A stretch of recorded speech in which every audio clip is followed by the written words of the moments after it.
kutuponya. Haleluya! Kwa sababu imani inafanya, imani inatenda, imani inatekeleza. Tumeamriana kumtolea Mungu sasa hivi, si kwa sababu yeye amesema, no, sio kwa sababu mchungaji yeye amesema. Tunamtolea Mungu kwa sababu tunayo imani katika sadaka juu ya Mungu. Tunajua katika sadaka ipo namna ambavyo Mungu anaweza katubariki, ipo namna ambavyo Mungu atatutokea, ingawa bado hajatutokea kivile, hajatutokea kwanza, lakini tunajua kwa sadaka hii atatutokea. Haleluya! Kwa hiyo hatutoi sadaka zetu kwa sababu mchungaji anaamuru. No, tunatoa sadaka zetu kwa sababu Bwana ametutaka tumtolee.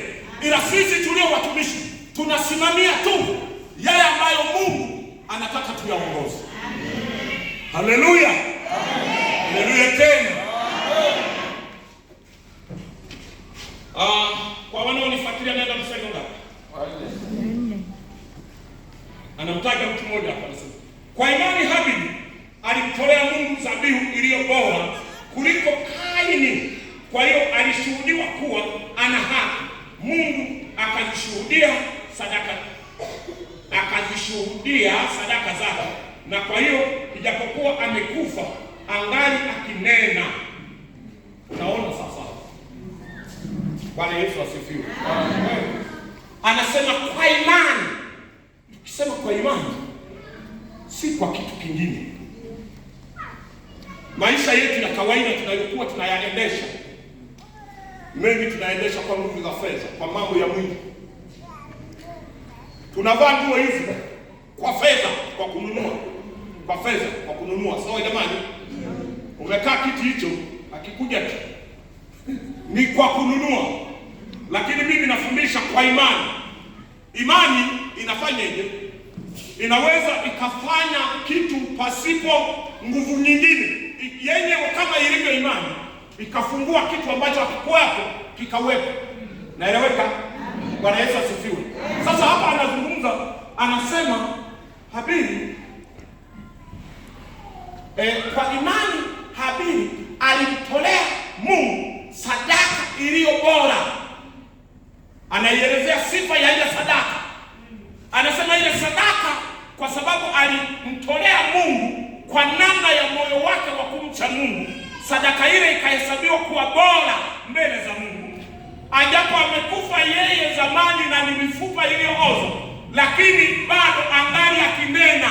Ndio maana leo tunaihubiri habari yake, kwa sababu kwa imani alitoa sadaka iliyo bora, ile sadaka iliyotoka kwenye moyo wake wenye furaha, unaokubaliana na namna ya ambavyo Mungu anataka wamtolee. Na ujue pale walikuwa wawili na ndugu yake Kaini, wote walitoa sadaka, lakini kama tulivyojifunza muda wote, Kaini hakutoa kwa namna ya moyo wa kupenda. Yawezekana hata alijifyona anapoamriwa toa. Tena pale tunapojifunza, hapatuambii pale mwanzoni kwamba walifundishwa na nani kutoa sadaka. Hapatuambii. Tunaona namna walivyozaliwa, tunaona namna ambavyo maandiko yametuelezea kila mmoja na kazi yake. Mmoja alikuwa mkulima na mmoja ni mfugaji. Inatosha tukusema hivyo. Baada ya kutuambia namna ya kila mmoja juu ya kazi yake, tunaona wanaingia tayari kutoa sadaka. Haituambii walifundishwa na Mungu, haituambii walifundishwa na wazazi wao wale Adam na Eva, haituambii. Bila tunachojua lazima kuna elimu ya Mungu iliingia ndani yao, aidha kupitia wazazi, aidha Mungu alisema nao. Unanielewa? Wanaingia kutoa sadaka. Wanatoa sadaka, lakini kwa namna ya ile sadaka wanamwendea Mungu tofauti. Moja si kwa moyo, moja kwa moyo. Anatoa tena sehemu ya mifugo yake ya wale walionona wazuri, sadaka yake inapata kibali, lakini kwa imani. Tunaposema kwa imani ni kwa nini? Hatuoni wakati huo wote watoto hawa wa mzee Adam na Eva wamezaliwa, hatuoni kwamba wao walikutana na Mungu mahali. Tunaweza kuwashuhudia kwamba walikutana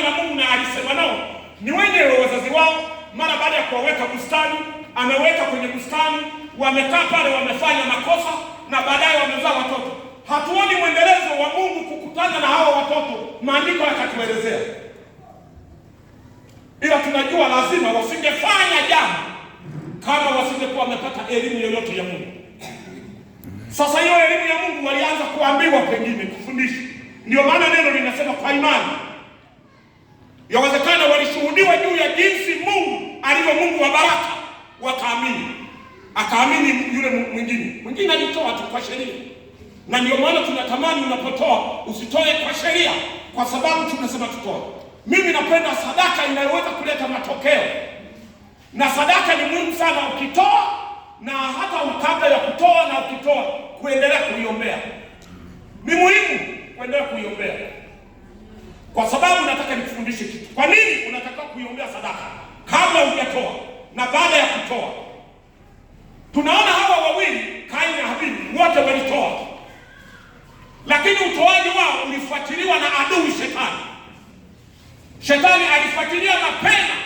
Yawezekana alienda kwa Habili, akagonga hodi, akaona yuko mganga ameimarisha moyo wake kwa Mungu, amempenda Mungu vilivyo. Shetani na adui akakosa nafasi, kwa sababu adui kawaida yeye adui anagonga hodi kila wakati. Chochote unachofanya katika Mungu anajitokeza, nataka zuia. Na ndio maana tutakubaliana na wengi hapa.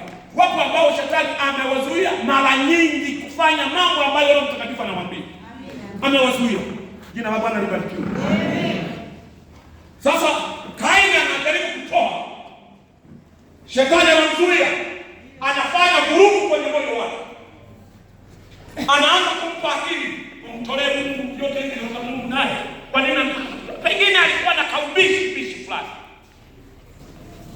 Na ndio maana hata leo nataka nikwambie, unapomtolea Mungu usisite hata unapoamuliwa. Na uzuri wake unamtolea Mungu kwa kadiri ya neno ambalo Mungu amekubariki. Wakati mwingine hizi sadaka zinaweza kwa mtu kutoa kwa kusitasita na moyo ulie kunjamana na sura iliyokunjamana kama ya Kaini. Sadaka hizi wakati mwingine zimewaletea watu madhara. Ila huenda kwa sababu ya ufahamu mdogo, wapo watu wengi wanapata madhara alafu hawajui kwamba madhara yanatokana na kutokuwa uaminifu mbele za Mungu. Kwa sababu andiko halijawahi kuexpire. Biblia haijawahi kuexpire. Ilichoweza kusema wakati ule ni hai tangu wakati ule na hata sasa. Bwana Yesu asifiwe. Haleluya. Kuna mikwamo mingi tunakwama katika maisha. Mengine mikwamo inatokana na kutokuwa uaminifu mbele za Mungu. Unakuwa mjanja mbele ya mjanja mkuu Mungu. Unampunja Mungu ambaye kila kitu ambacho nacho kipo mikononi mwako. Haleluya. Unatakiwa uwe makini, usiwe mjanja. Mungu ni Mungu. Wakati mwingine unaweza kushindana naye kwa baadhi ya mambo, hata juu ya sadaka hizo ninazosema. Inakuja inaamuliwa, au Roho Mtakatifu anakuambia, au linakuja fundisho kama ninavyofundisha. Anakuja mtumishi anafundisha juu ya sadaka, anafundisha juu ya fungu la 10, anafundisha juu ya kumtolea Mungu. Umefika wakati ambao unahitaji utoe fungu la 10. Piga hesabu Bwana, safari hapa. Safari hii sitatoa, maana mambo yamebaki. Na kama ambavyo iko kwa sasa, jitetea kwanza jitiba kichache. Unajaribu unataka kumwambia Mungu kwa nini Mungu mwaka huu umefanya kile kichache, alafu unasema tukutolee. Yaani unataka kumwambia Mungu, yaani unajitetea, unafikiri kujitetea kwako kutaangaliwa na Mungu. Unakufunga zaidi. Wakati mwingine unajikwamisha mwenyewe. Utakapokuwa umebana na umegopa kumtolea na unataka kujikwamue, Mungu anaweka kautelezi fulani ndani ya pilika